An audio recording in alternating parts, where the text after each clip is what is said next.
चांगली सुरळीतपणे प्रत्येक नागरिकाला मोफत पाणी नगरपालिकेच्या माध्यमातून स्वच्छ पाणी मिळालं गेलं पाहिजे. बंद पडण्याचं कारण काय होतं? काय आता बंद पडायचं कारण? गुलाबराव पाटील साहेब हे पाणीपुरवठा मंत्री हे शिवसेनेचे आहेत. त्यांच्या डिपार्टमेंटने त्यांच्या मंत्रालयाच्या माध्यमातून सर्व्हे झालं. त्याचं सर्व्हे झाल्यानंतर कसं सर्व्हे झाल्यानंतर त्याचं टीएस झालं. टीएस झाल्यानंतर त्याचं टेंडर झालं. टेंडर मध्ये एका पार्टीला अलॉट केलं गेलं. त्या पार्टीने काम सुरू केलं. काम सुरू केल्यानंतर साईडवर पाईप येऊन पडले. पाईप तुम्ही गिरणीकडून गेले का?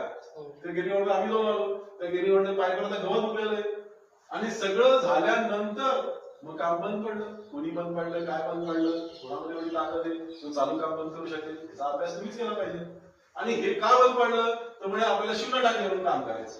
मी म्हणतो चांगली गोष्ट आहे, पण जी योजनेचं टेंडर झालेलं आहे, टेंडर प्रोसेस प्रमाणे त्याने माल टाकलेला आहे, ते काम तुम्ही पूर्ण करून घ्या. शेवटी त्याचंही सर्वे झालेला आहे.